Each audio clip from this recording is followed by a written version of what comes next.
Okay, welcome to this webinar. Delighted you've joined us, and we're covering a really important topic, looking at weight management and very specifically GLP-1, which has had a significant amount of both media and public attention, particularly over recent months. So we wanted to provide you with some good information and help develop your understanding around this medication and this area so that you're able to understand it better, be able to deal with any questions that you may or may not get from your customers, from your clients, and ultimately provide people with the right signposting and the right information when those questions are posed at you.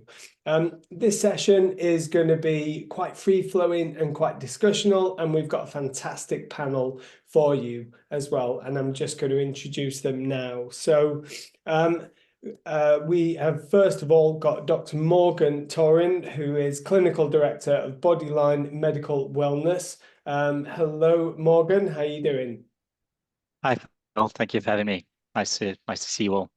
It's great to have you with us. Now, I just wondered if you could perhaps provide just a little bit of your own background and your role. Yeah, thanks, Phil. So I'm a GP trained originally, but I have a very big interest in wellness as a rule. I was very interested in fitness. Grew up in South Africa, where fitness is a huge part of lifestyle and way of life. So I've always been passionate about helping people to attain their goals. Health, well-being, fitness, and more specifically to this conversation, weight health. So I head up the clinical division of Bodyline with Sally, who's also on the call, and so I provide subscribers, and then as well as sort of developing our pathways and ensuring that we are doing everything to the highest standard. It's brilliant to have you with us, Morgan. And as you've mentioned, your colleague Sally, I'm going to come to Sally Ann Turner, who is Managing Director of Bodyline Clinic, next, if that's okay. Hi, Sally. Oh, hi. Thank you for having me. Yes, just a little bit about me. So I'm MD and founder of Bodyline Medical Clinics. We have got a clinical healthcare group, which is predominantly in the Northwest with a UK footprint remotely. And we've been 18 years in medical weight health programs. And we see approximately about 500 patients a week through our service, and a large percentage of that is GLP-1s. So we feel that we've got a good learning from the clinical perspective of what we're seeing of the results of GLP-1s patient experiences. And, we're excited to be on this call to have this discussion with the UK fitness and wellness space. It's brilliant to have you with us, Sally, and with both yourself and Morgan on the call. We're really confident that we've covered that technical expertise, which is so critical, particularly for this. So thank you for taking the time to join us today. Okay. We've also got Jenny Patrickson, Managing Director of Active IQ, who's going to be sort of coming at the conversation and covering that educational aspect. So Jenny, hi, how are you doing? Good, thank you. Hi, Phil. Hi, everybody. Good to be here with you all. Yes, I'm sure there's a few people who know of Active IQ, but for those who haven't heard of us, we're a UK-based awarding organisation in the UK. We develop qualifications, and we have a range of qualifications, over 100, around the fitness and physical activity and health space. We're particularly interested in this subject and being able to contribute to supporting new fitness professionals coming into the sector and existing professionals to navigate this landscape and understand implications for training of individuals who are on these medications and what that might look like moving forward. And we hope to be a part of that journey in terms of providing guidance and support to our workforce.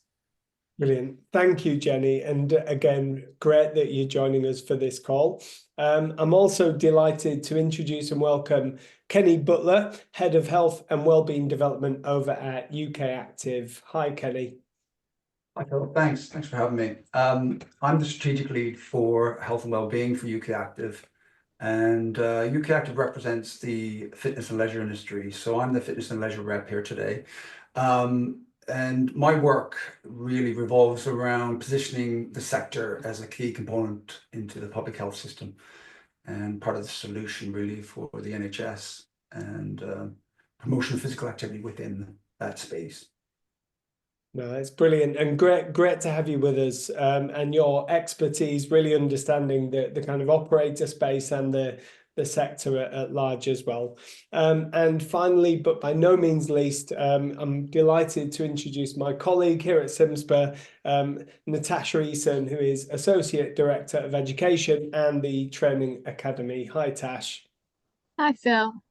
And thanks everyone. It's a great panel. I think ultimately I'm here representing CIMSPA and the work that we do to engage with our members and our partners to make sure that we can provide the right support, advice and guidance in this space, and making sure that we're kind of leading from the front and having that consistent approach and message to those that are operating and working with clients that are on medication or potential clients, and giving them the confidence to be able to operate in that space as well. Great, and thank you for joining us, Tash.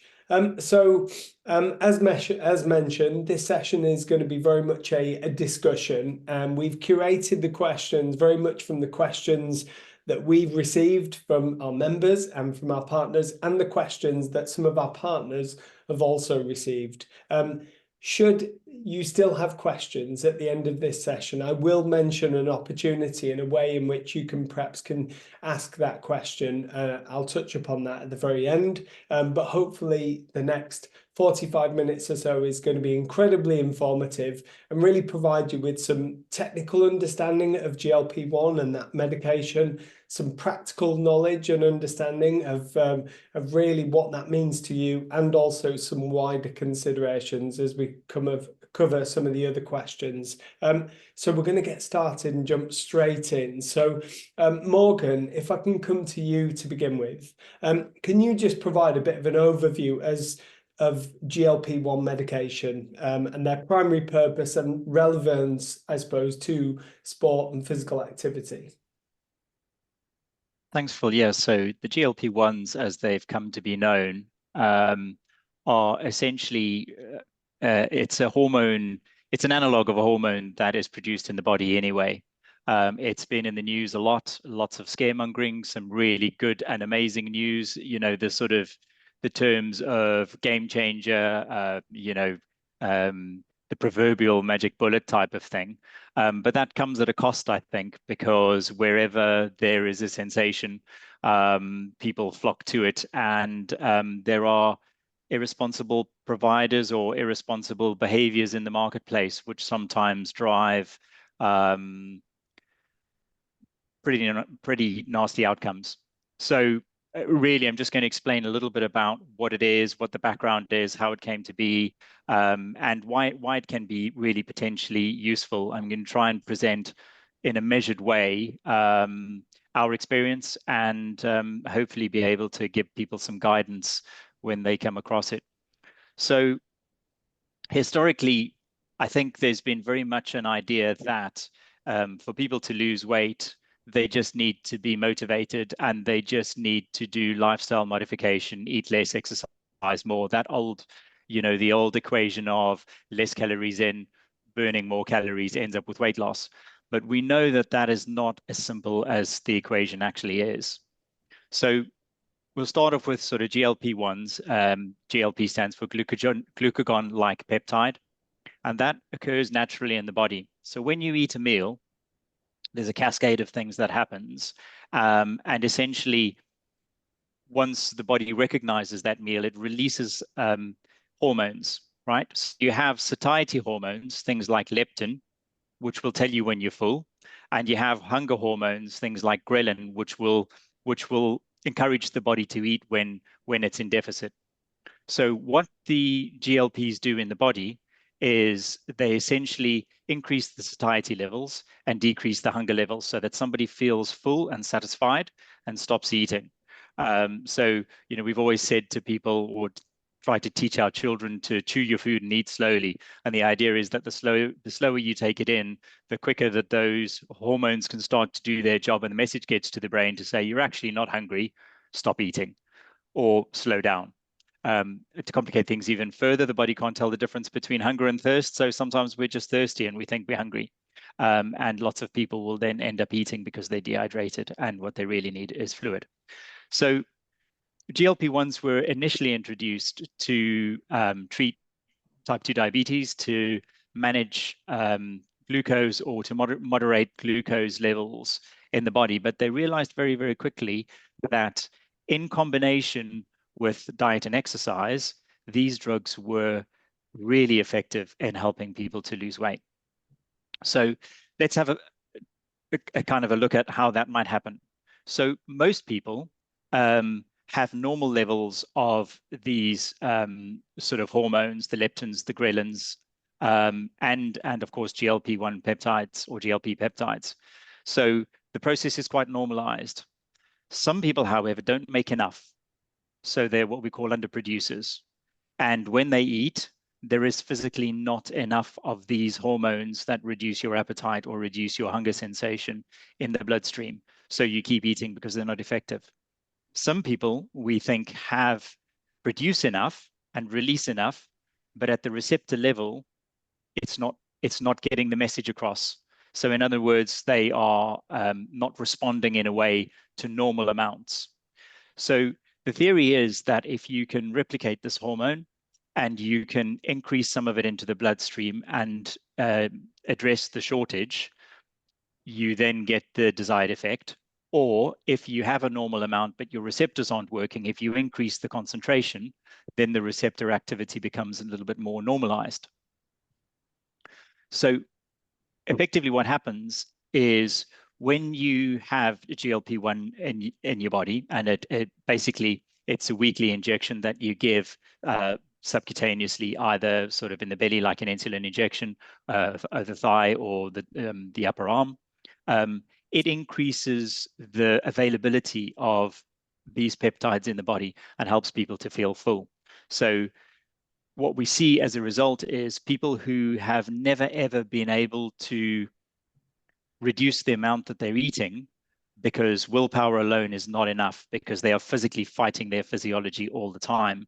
They are actually in a position where they now can start to feel less hungry, eat less, start to lose weight, and then actually get into the other things that we need them to do. So start exercising, start moving initially, because many people have BMIs in excess of 35 or even 38, and they find it very difficult to move. They find it impossible to get into the gym. They find it really difficult to go out in public and walk into a gym where everybody else is one of those gorgeous people you see in the catalogs. So it makes it really difficult for people to do the things like the lifestyle behavior modification, the exercise and diet. So, I mean, this sounds fantastic, doesn't it? The initial results were the first product to market was Saxenda, which was actually something called liraglutide. That was in about 2017, and that increased weight loss levels as a percentage of someone's body weight when they start from around about initially with normal behavior modification, we were seeing about 5%. This increased those levels to between 5 and 10%, which was, I mean, if you think about it, that's nearly double, right? Later on, so a couple of years after that, semaglutide came out. So you would have heard of Ozempic. That's the big one that everybody talks about. That's the one that is in the media that all the Hollywood A-listers were using, and something called Wegovy. So both of those had the same GLP molecule. And they noticed that the weight loss results were up to about 15%. Then further to that, we then had another product to the market called Mounjaro, with a molecule called tirzepatide. And what's great about tirzepatide is that it's now actually not just a GLP-1, it's also got something called GIP, which effectively is either sort of a gastric inhibitory peptide or a glucose-dependent insulinotropic polypeptide. And if I struggle to say it, I'm sure most of you are going to as well. Sorry. And what this effectively does is it broadens the base of efficacy in terms of if you've got a number of hormones in your body, you may not be deficient in all of them, and your receptors may not be struggling with all of them. So if we then introduce 2 different peptides in the same medication, you've got twice as much chance of addressing the issue. So we then noticed that the percentage of weight loss that people were actually gaining was close to 20%. So that is very significant if you look at what the numbers we were kind of looking at historically. So, you know, now we think this is really easy. It's a slam dunk. All we need to do is start using the medication, and we'll all lose weight, and, you know, everybody lives happily ever after. That, unfortunately, is not the reality, because with any medication comes risks, with any medication comes side effects. And if you don't do things in a responsible and sustainable way, you're going to end up with short-lived results, or you're going to end up with the wrong results. So obviously, NICE is very keen on setting guidance around these medications, and the guidance is very clear that really we want people to have BMIs above 30. And obviously we can talk about BMIs, and we can, you know, some people don't think that they're reliable necessarily because they can give you false information. But essentially, if we look at a rough measure, people with BMI above 30, or people who have BMIs above 27, but who also have comorbidities. So that's where the real benefit for me comes in of these medications, because they don't just encourage weight loss. They improve virtually all the organ systems in terms of risk profiles. We've seen people's cardiac risk factors come down significantly. We've seen people reverse through losing weight and the lifestyle modification directly as a result of the medication. We've seen them reverse sort of glucose intolerance. People who had developed type 2 diabetes are all virtually able to turn that around. Cardiac risk goes down, blood pressure goes down, cholesterol is managed better. There are a whole host of positive effects from the medication. The thing that is most important is that NICE also states that it is not just a medication to be used on its own. It has to be used in combination with lifestyle modification. So dietary changes and exercise.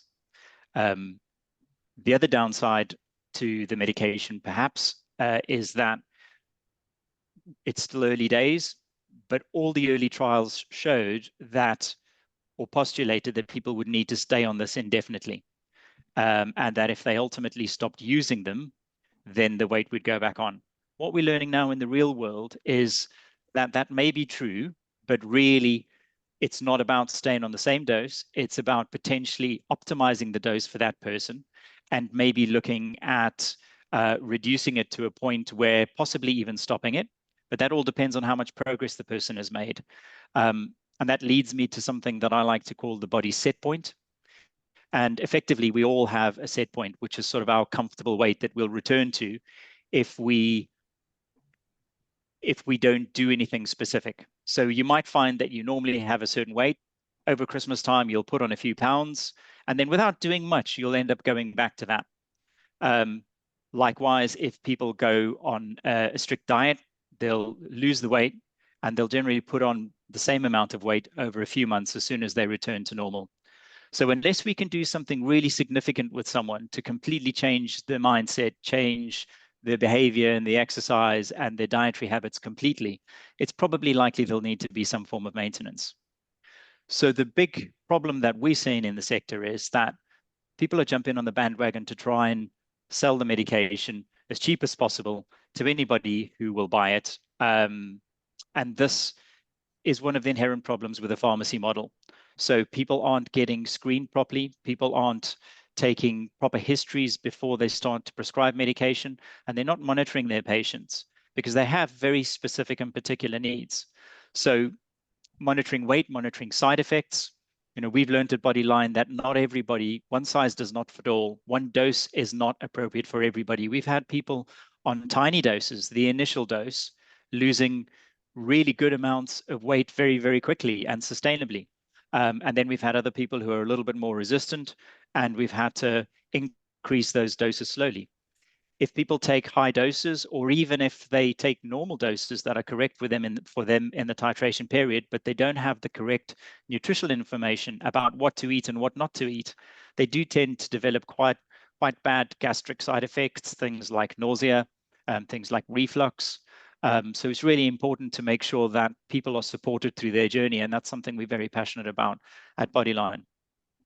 It goes further to kind of look into the type of foods that they should be eating. It's not just restricting calories, because the first thing, as we all know, the first thing that happens in weight loss is you start to break down muscle as well as fat. So we need to be able to maintain people's muscle mass. So when they're reducing their calorie intake, it needs to be proportionally higher in protein so that they can actually keep and in fact build that muscle, so that they're not ending up in a position where they lose weight, but they actually are, developing problems with their muscle mass. The exercise, if you think about it, we've got people who are in caloric deficit. We don't really want to be throwing them right into sort of heavy cardiovascular exercise. These are also people who've previously probably not been in a gym. So it needs to be introduced slowly. We need to be looking at resistance training rather than just cardio. So these are all factors that we need to take into consideration. I think the place in the fitness industry, I think unfortunately it's unavoidable that GLP-1s are going to be in the gyms. There'll be people in the gyms now who've been using them that we don't know about. And I think it's really important for people involved in the industry to have an understanding and an awareness of the risks, of the benefits, and of the things that kind of need to be looked at specifically, like hydration, like diet and the type of exercise I've already spoken about. And then there's also the psychological approach to helping to support people who've effectively not been exposed to the type of environment that the fitness industry provides. People who would be quite self-conscious, people who've obviously struggled with their mental health over years because of the way they feel about themselves. So I think there's as much a responsibility as a kind of opportunity within the industry to help and support people, both to achieve their goals and to support them through their weight loss journey. Thank you very much, Morgan. Really fascinating and interesting to look at the sort of the deeper clinical side to the medication and the physiological effects it has, as well as highlighting some of the case studies and research around the impact of it through the different variations. And I think what you have done there is flagged some of the perhaps concerns or questions, and just like to touch upon some of the things that I imagine people working in the industry will have sort of floating around their mind, if not already sort of coming about through conversation. So just opening that up to the rest of the panel, I suppose looking at this more through that physical sport and physical activity lens, and in particular participation. How do you see GLP-1 impacting participation within our sector? I don't know who wants to go first. Happy to go first. I think it just really resonates with me what Morgan was saying, the issue around the way people feel about themselves. Those people who wouldn't typically go into a gym or class environment wouldn't be comfortable to do that, either physiologically or psychologically. So the opportunity for our sector is that potentially with the initial inroads that are made in terms of weight loss, that those people would be more comfortable to come into the environments that are typical to our sector. But it comes back then again to the quality of our workforce, doesn't it? And that workforce in being able to work with people with very individual needs, to develop progressive exercise programs. And as we know in our world as well, one size absolutely doesn't fit all. But I think a massive opportunity for our sector in attracting a different group of individuals to our spaces, whether that's a typical gym environment or a leisure centre environment or external physical activity environments. You know, we've got more people potentially to reach, and you know, we talk at many of our events about how much we reach and how many people we don't reach, and I think this very much opens up the opportunity for us all. Yeah, absolutely. I think, you know, the opportunity there, as you mentioned, could be very significant. I suppose just reaching out to the rest of the panel, any other thoughts around some of the implications around participation and how this might have an effect? Sorry.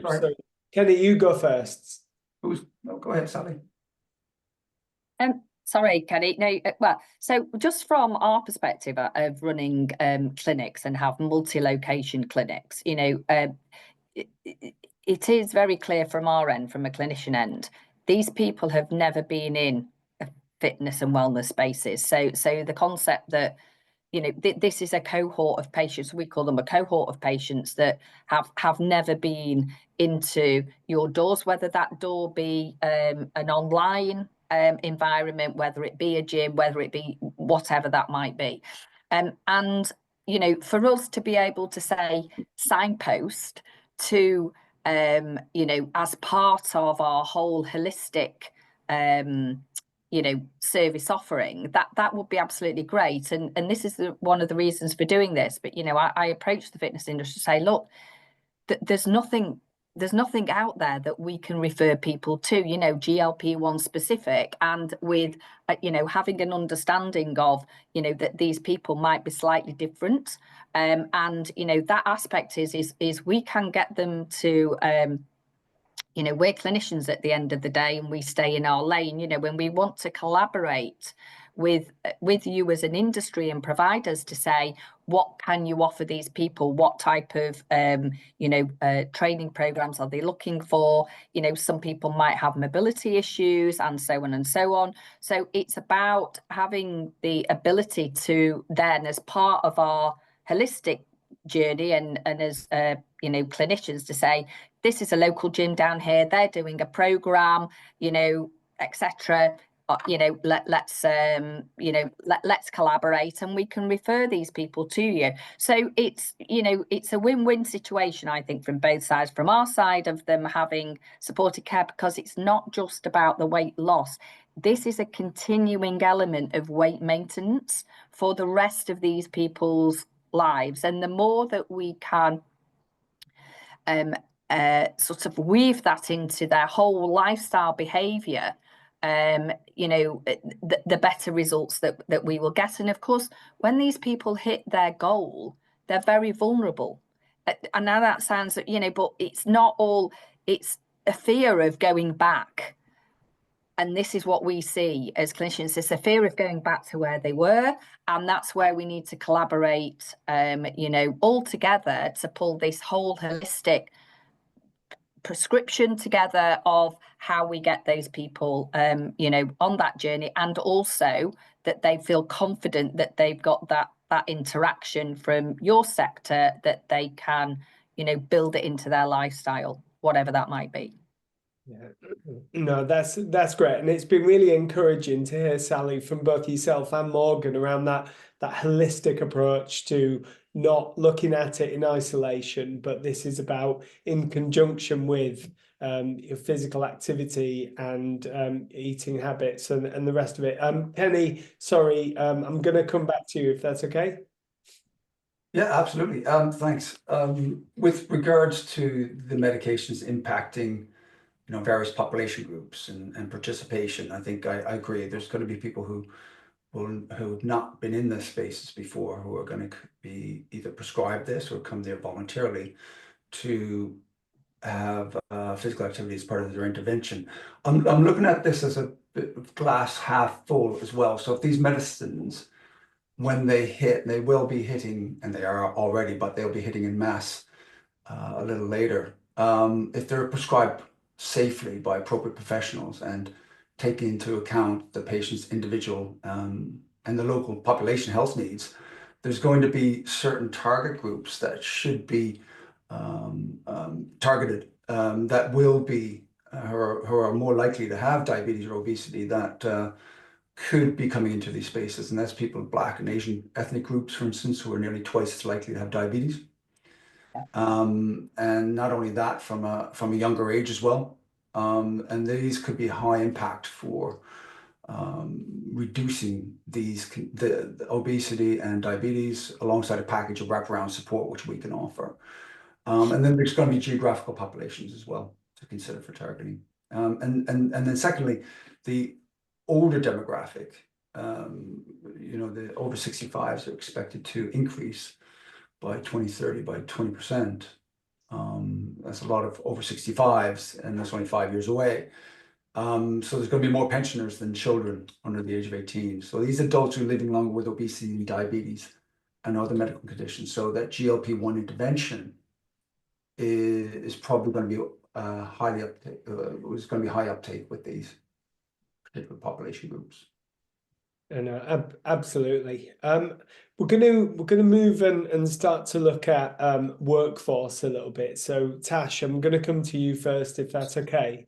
I think we've touched upon some of this already around the opportunities of engaging with broader populations, but from your perspective, what challenges or opportunities do you anticipate GLP-1 medications bringing to professionals working in the sector?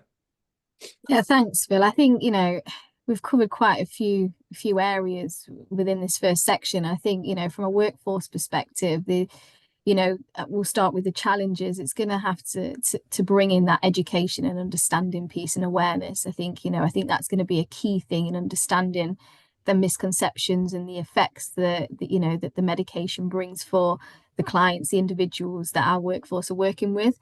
And I think it's for them, and it's an ownership piece to start educating the workforce to kind of take a bit more responsibility of where they need to find the information, making sure the information that they've got is accurate.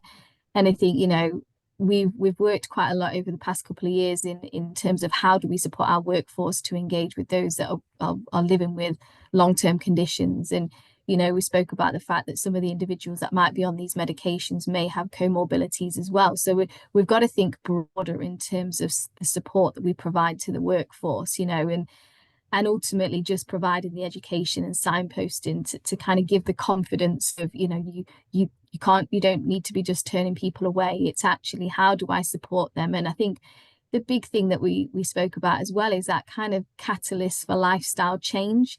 And I think that's what's come out hugely in this, is that, there is a lot of work that we do and that the workforce do in terms of supporting that piece of work, regardless of whether or not somebody's is through the medication or not.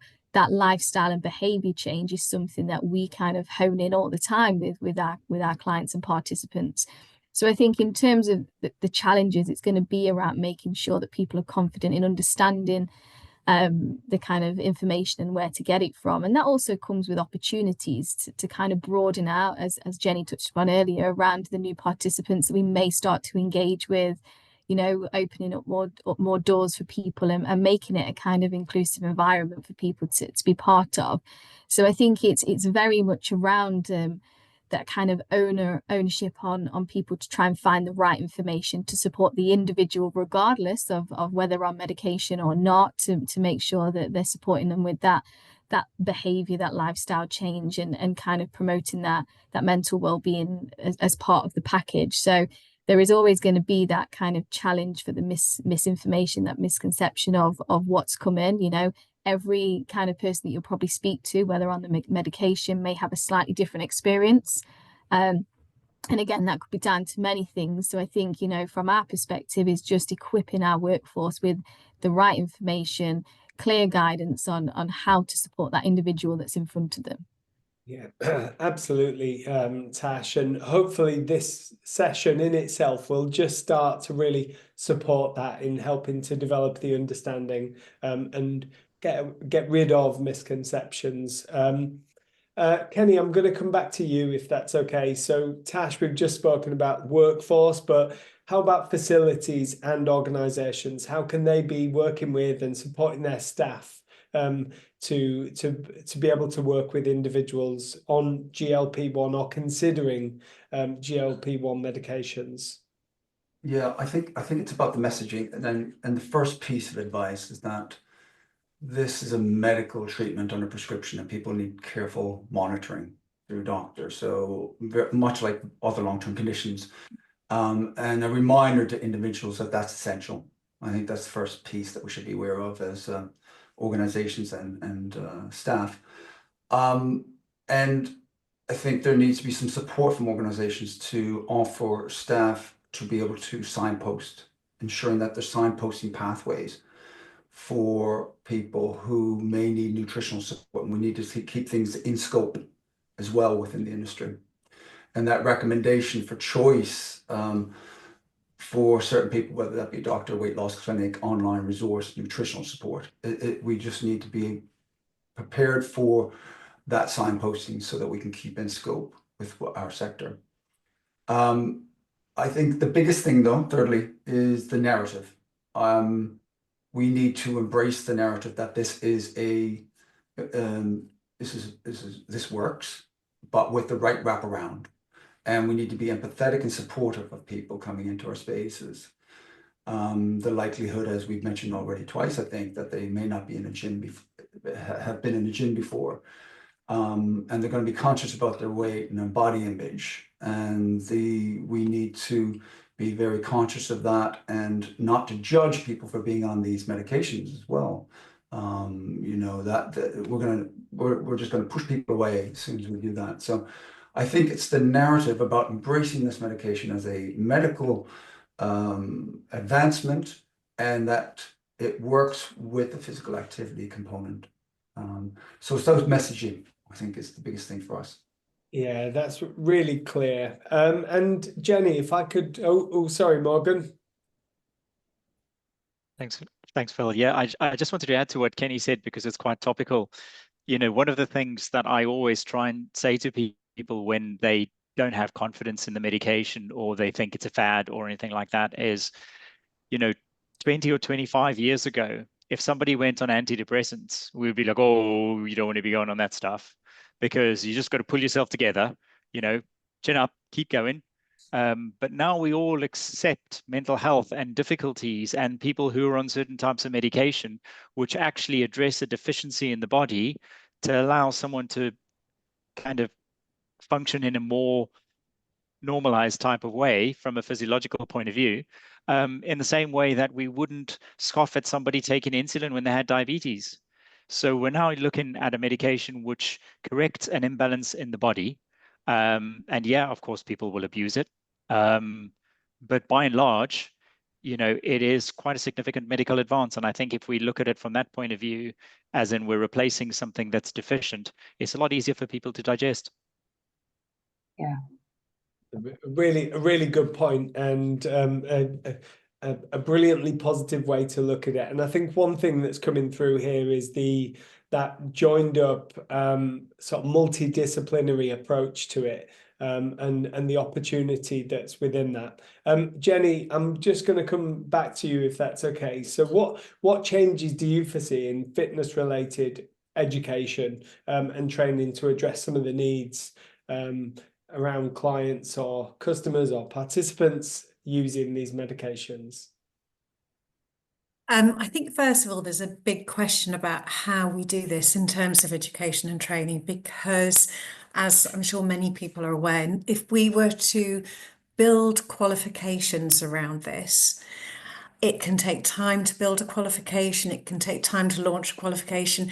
A qualification might have a lifespan of a minimum of 3 years. And I can see already from what Morgan was saying earlier, how much change can happen in a short space of time. So if you develop something from a qualification perspective, regulated now, the chances are things may have changed quite significantly in another 3 years. So it would have to, if it was a qualification piece, it would have to be fairly generic.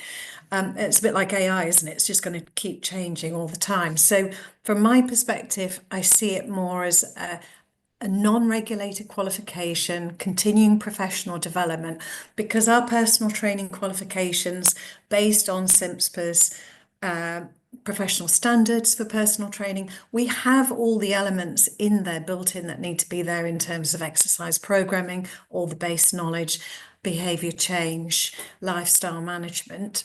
Now, there's a huge piece, isn't there, about awareness about GLP-1 medication for us, for our training providers, for the sector. That's a huge piece of the puzzle to be answered.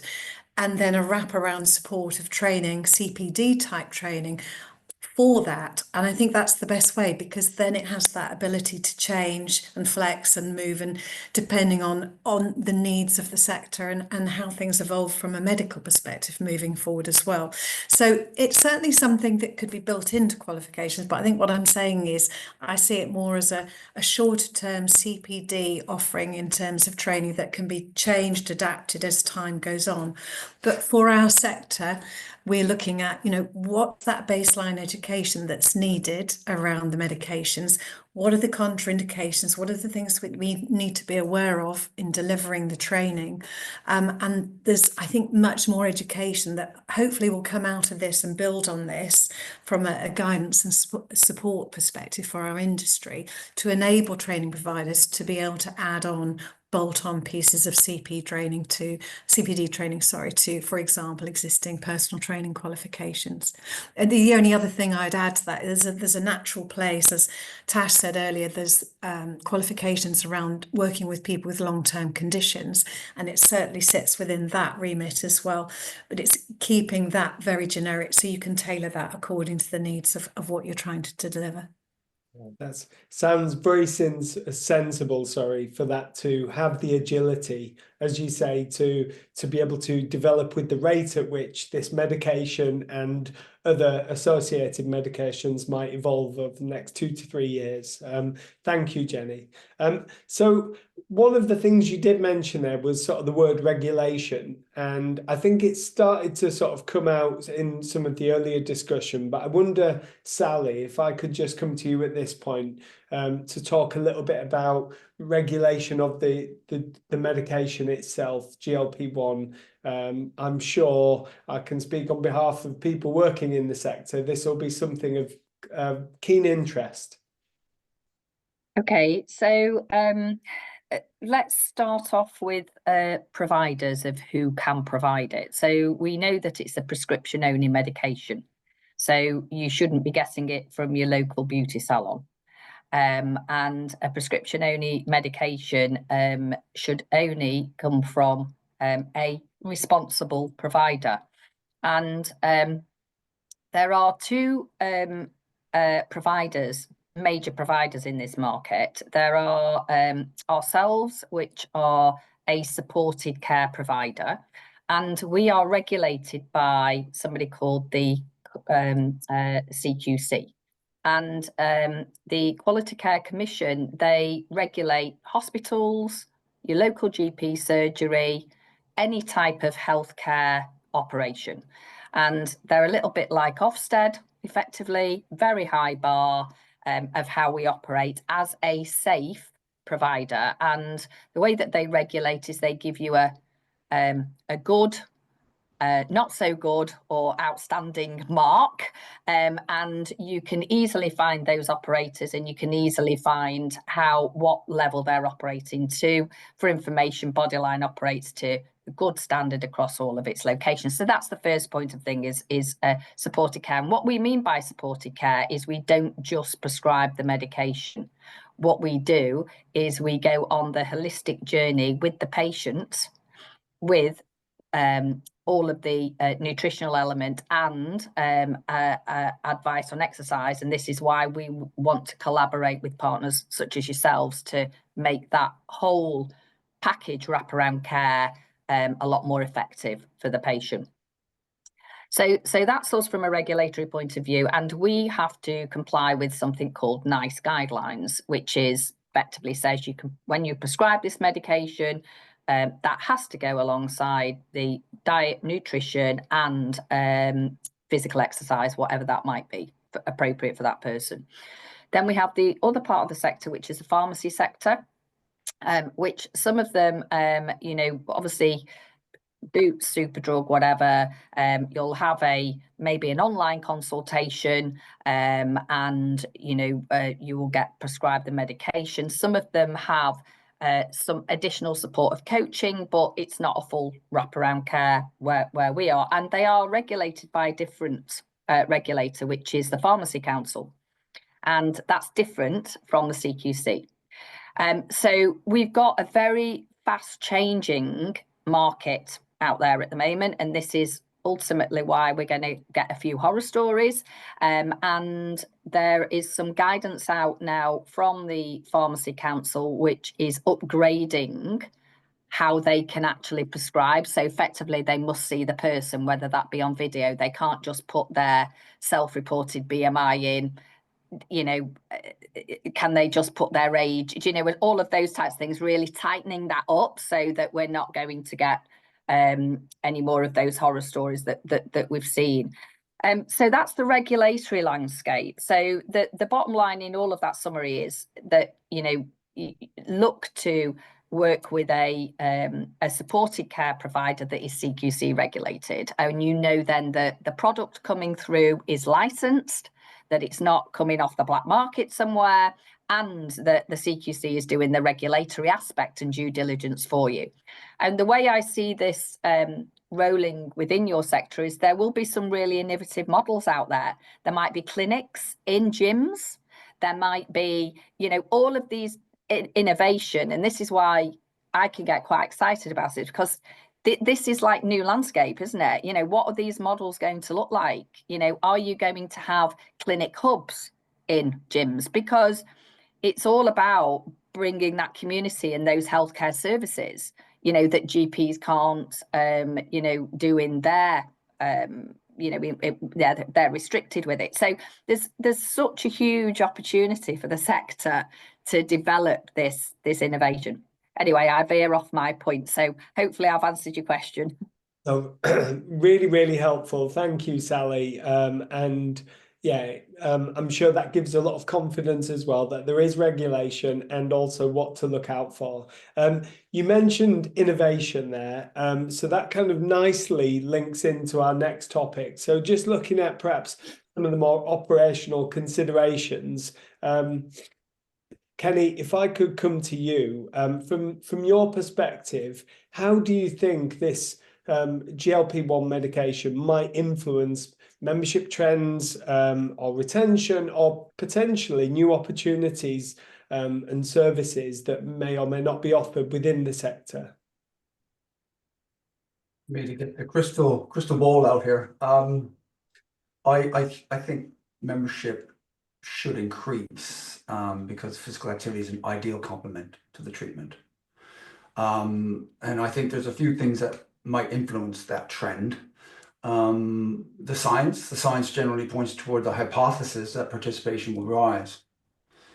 Even as Morgan said, the moderate to intense habitual physical activity has the benefit for the GLP-1 secretion and glucose management. So that's probably the first thing that will point toward that trend. And again, as I said earlier, if it's prescribed correctly with the wraparound. Now, speaking of regulation, I think there's a regulation decision expected in, this month or next month about a new wave of drugs. And it's my understanding, as Sally pointed out, that the approval for these drugs are dependent on it being administered in conjunction with interventions like diet and exercise. So that's going to be key. So we think that this is going to require some novel partnerships that combine both prescribing, physical activity and behavior, weight management capabilities, and enter the sport and physical activity sector. And it must be it's got to be part of the prevention strategy alongside these weight loss drugs. And then thirdly, I suppose, is how our ability to support it and then, retain people. And we need to make people feel comfortable, as I was mentioning before, with coming into our spaces for these type of treatments. And at the moment, it's heavily aimed aesthetically, and there's a marketing opportunity to change that imagery and narrative. as well. And so we can make people living in large bodies feel comfortable in the spaces. Which So I think with all that is going on, it's going to be going forward. which links back very well to that first point that you made around communication, and that being so critical to this in sort of how it connects in with ourselves. So Morgan and Sally, just coming back to yourselves, I think risk and considerations have been mentioned multiple times, but I wondered if you could just tap into perhaps some of the specific risks or contraindications for individuals on GLP-1 medications, specifically when engaging with activity or sport. Yeah, so from a prescribing point of view, Phil, there aren't that many contraindications because it's a drug that's it's a molecule essentially that looks like something that's in the body already. The main thing we have to look out for is people with a history of a particular type of thyroid cancer. So thyroid medullary carcinoma is the only really absolute contraindication for many of these medications. And then there are some other considerations, like they can potentially cause pancreatitis, because obviously, you know, the whole glucose metabolism in the gastrointestinal tract, the pancreas is quite instrumental in that. So there may be a little bit of a strain there. And it's about being mindful of those things. So, you know, people who develop abdominal pain, for instance, don't just dismiss it. You need to have a look at it and what's it all about. But that could also be secondary to something else going on, like some of the side effects, just sort of normal gastric problems like reflux and things. So I guess educating people into identifying what those might be and when to take it. Well, you would always take it seriously, but when to escalate it or when to say to someone, you need to go back to your healthcare professional. But then I think the more relevant things in the fitness industry are just being aware. I think I mentioned a little bit earlier that, you know, your patients are normally going to be, or your gym members are normally going to be in caloric deficit. So they might be quite lightheaded, they might be quite dizzy, they might have low blood pressures, although normally people have higher blood pressures, but that might be temporarily lowered or lowered from their baseline so that they can actually be or potentially fall over or dizzy. So I would start off with much more less strenuous and more manageable exercise. Also be aware that because of those gastric type of side effects, sometimes it would be better for somebody to be standing or sitting rather than lying down, because they might, you know, feel more nauseous, or they might have reflux or something if they were lying down. So it would be a positional kind of thing. But I think, you know, the guidance around start slow and build consistently, where we are really assessing somebody properly, remembering that they have low muscle mass, remembering that they're in a deficit phase, remember that they're probably dehydrated because they haven't been taking fluids properly either, because they're not educated around that, or they're just not hungry enough or thirsty enough to take in fluids. So I think a little bit of constant reassurance about addressing those things. But thankfully, the medical complications for people who are prescribed to responsibly and the correct amounts and increased at the right rate, the side effects are generally sort of fleeting, quite transient, and low level. And that's the difference between a managed program and someone who just goes, well, let's get you up to this dose of the medication, off you go. And they don't realize that actually what I'm experiencing is not something I have to put up with. You know, whereas if they're in a managed program, they'll speak to the person who's prescribing and they'll say, no, that's absolutely normal. But what you could do is eat a little bit more protein and a little bit less fat. Address it in this way. Eat smaller meals throughout the day. Don't have a big meal and then in the morning and then go and train in the afternoon when you've got no energy on board. So I think those are the important things to look at from a No, that was really helpful, Morgan. And one of the important threads that came through there was that safe approach to sport and physical activity alongside medication. Tash, if I could come back to yourself, what role does communication play between medical professionals and those professionals working in sport and physical activity, which I think links in with what Morgan was just saying there? Yeah, definitely. I think it's crucial for us to bridge that gap between medical advice and physical activity practices, and making sure there is that kind of consistent message. I think it builds, and one of the biggest things that we can do in this space is build the trust of the clients and the participants that we've got, in knowing that actually we've invested in that time to understand, the potential impact, understanding where to find the advice, guidance, and support that is needed. So I think for me in this space, it's very much about protecting that individual and making sure that the service that they're receiving is safe and informed. And I think that will naturally lead to kind of improved outcomes of making sure that an individual has that lifestyle change, that is committed, that kind of builds upon a lot of the support that potentially might already be getting. But and I suppose that, just to reiterate some points that's already been made, is very much around just keeping that consistent and approach to making sure that we have that relationship between the medical practice and the medical advice, and how that is then impacting on physical activity as well. So it's key to make sure that, collaborations as such as what we've got today, to provide the information, to make sure people understand where to receive it. And I think that is then just going to only build on the confidence and the trust from the individuals that we get walking through the doors. Yeah, but so important to help raise and elevate that confidence. So Jenny, I'm going to come back to yourself, and this may be another crystal ball type question. But how might the rise of GLP-1 medications influence demand for specific specific fitness certifications or specialisms or specializations? I think, coming back to the points from earlier, there's only so much within a core gym personal training qualification that you can cover, and you can't make that so large and unwieldy and expect so much knowledge, skills and competence to be in there that it just makes it a barrier for people undertaking the qualification. So I think it comes back to bolt-ons, whether they're regulated qualifications or not, whether they're CPD, more bespoke tailored CPD. It comes back to a massive need for that recognition of CPD. And I'll come back to that age-old chestnut that we have in our sector around, where does the responsibility for the CPD lie?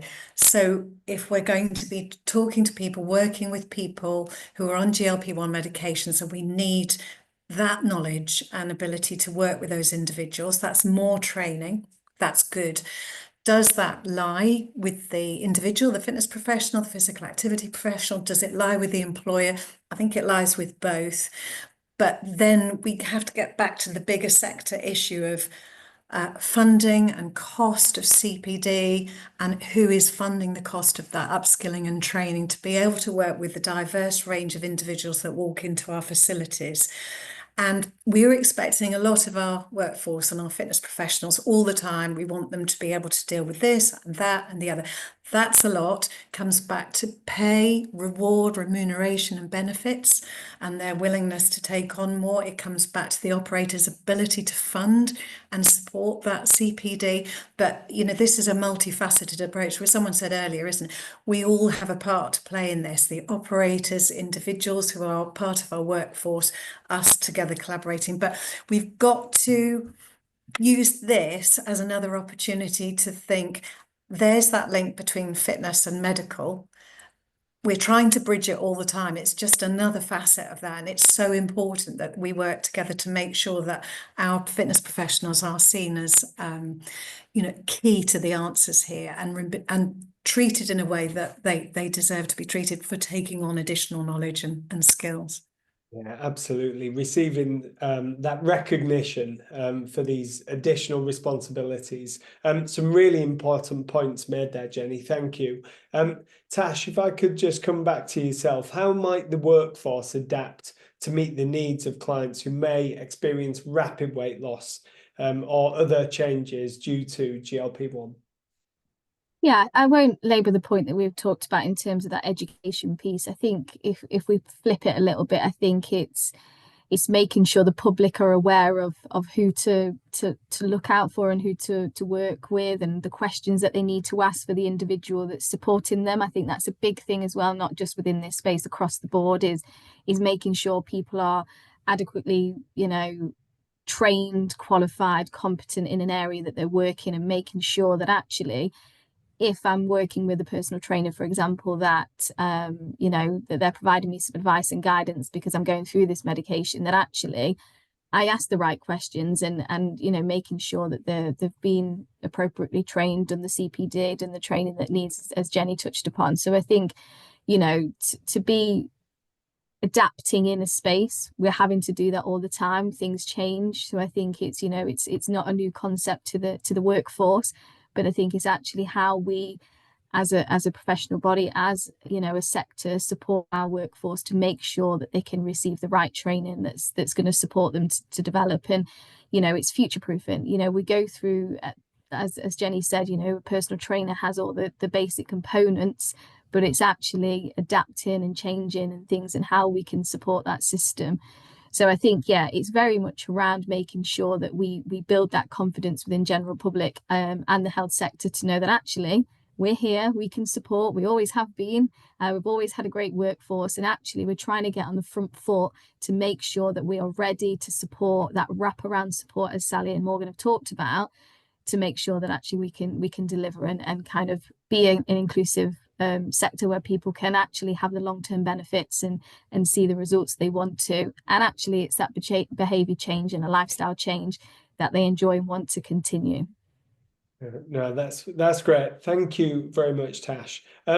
So we're almost kind of approaching the end. I just thought, and I'm going to open this up to all of our panel. Are there other ethical considerations for sport or fitness professionals when working with clients on GLP-1 medications, especially concerning body image and motivation?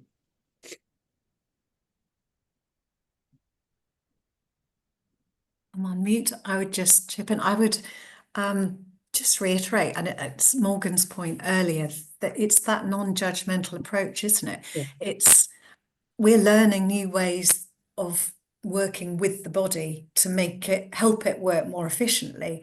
And just because someone may be on that medication, that's just a way of optimizing perhaps the way that their body works. That's a very unmedical way of putting it, but you know what I mean. Right. It's reiterating Morgan's point. So, you know, it's just that open, non-judgmental, as we would with any individual that we should be working with, and the many diverse needs that people have. It's all part of that from my perspective. Thank you, Jenny. Any other thoughts on that? Perhaps wider considerations? I think it's personalized choice, personalization, I should say, that we need to be considering in the sector, because I think it's for healthcare professionals and health promotion staff to discuss with people, and we come under that umbrella, that wider workforce, that wider health workforce, to figure out what's most appropriate for them with the clinical guidance in mind. So we might need to do some more personalization of the programs and the training with people. And I think that's probably the biggest thing for me, is just to make sure it's the right treatment and right intervention for them. Yeah, no, that's great, Kenny. And I suppose, sorry, Sally.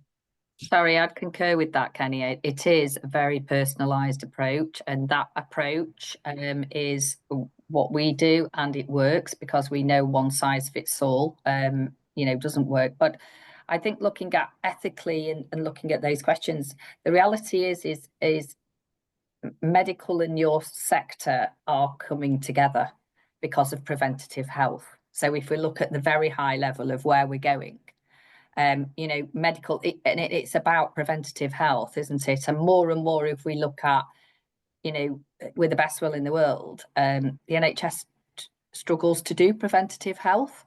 So we've got to accept that, and we've got to embrace it.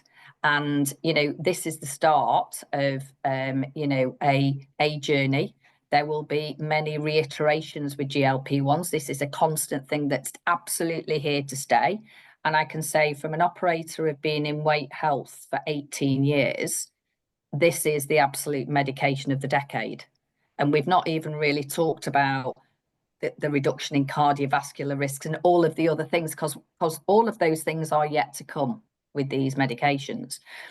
But that's the wider bit for me when we look at ethics is, you know, it's about preventative health and it's about collaborating together to understand what those needs are and deliver them holistically. Yeah, I Thank think that really does summarize and also contextualize the opportunity here and what this is doing and the significance of that for the sector. Again, oh, sorry, Morgan. Thanks, Phil. I was just going to add to what Sally said is there's a concept that I really like in my practice is something called professional curiosity. And I think that if you are working with people, it's important to have that level of curiosity to say something is not quite right here. And in the same way, if we thought that one of our clients was doing something irresponsible or using a supplement or something that we know to be harmful, we know these medications are helpful, but we also know they can be harmful when used incorrectly. Or if we suspect maybe that somebody might be obtaining them through an organization or a person which is maybe not legitimate, I think we all have that ethical responsibility to clients and patients to give the right type of advice. And I think that that's what's really important about this collaboration is giving us the opportunity to signpost people into, you know, getting better advice around fitness and exercise, and for the industry to be able to refer those people back for the right type of support, and also the individuals delivering that kind of fitness training to get the information so that they can deliver the right type of support, which I think is ultimately the win-win we were talking about before. Yeah. Thank you for sharing that. And just sort of wrapping up and summarizing some absolutely brilliant points covered, and hopefully watching this you found it incredibly insightful and it's perhaps provoked a little bit more professional curiosity to even further your understanding. I suppose just an opportunity for any members of the panel to add any final thoughts or comments on perhaps how as a sector we can step towards this positively and continue to develop that partnership with health. So I suppose just from our perspective is, you know, we're looking to, you know, help educate and advise in the sector as, you know, from our learning. And I also think that, you know, there's opportunity to do pilots of understanding some of these innovative solutions that might be out there and, you know, sort of proofing those of saying, you know, because we know that, you know, it would be really good to get that data from the industry, wouldn't it? That actually how much more does it improve with the complete wraparound service with physical exercise in there? So I think that these things are now going to come, and it is about collaborating, you know, together, and we're more than open to, you know, help and educate into this sector. And thank you. I think that was, I've enjoyed today because I think that, you know, one of my passionate areas was taking the fear out of the GLP-1s into the sector, because that's what we initially saw. But I hope that we've gone some way today to actually start to change that narrative. Thank you, Sally. That's really helpful. Any other final comments? Jenny, Tash, Kenny? Yeah, for me, it's embracing the opportunity. Opening up our doors to this cohort just needs a few guiding principles. First being empathy, and I think we can really support the wave of medication that's coming out and support that person's goals. It's a complex landscape, obesity management, and so it's important for us to make sure we build that empathy and build the confidence building programs into our sector. Absolutely. Thank you, Kenny. Tash or Jenny, any final thoughts? Yeah, I think, you know, it's been great, and there's been lots of really points of that we can start to take forward within this. I think, you know, for me, it's just really taking some accountability and responsibility for our individuals and workforce training to support them, and we'll do as much as we can to make sure that the right information is kind of out there to support them with it, with the advice and guidance and so forth, and ultimately this is why we've got the panel that we have today to kind of support us in that journey. So, you know, absolutely the door is always open to make sure that if there are any concerns, questions, then we can support as much as we can. That's great. Thank you, Tash. I would just reiterate embracing the opportunity. I mean, it's a perfect example in relation to collaboration as to how fitness and wellness and the medical side and the fitness side can come together and work more effectively to get together for the good of the individual and communities. So, you know, a perfect example of collaboration, and, you know, we look forward to having more discussions around this and how we can support the workforce. No, that's brilliant, and wraps it up really nicely. Thank you, Jenny. So just as we draw to a close, I'd just like to say a really big thank you to all our panel members today. Hopefully you found this session really insightful. We absolutely know we've got the right experts who've been able to really delve into GLP-1 over the last hour and what that really means for sport and physical activity. But the conversation is clearly going to continue as well. If we've not quite covered any of your questions, we do have a form that you can fill out. So please do take that opportunity. And of course, you're able to contact SimSpurt or any of our partners separately as well. And I'm sure we look forward to picking up on this a little bit further down the line. So thank you once again.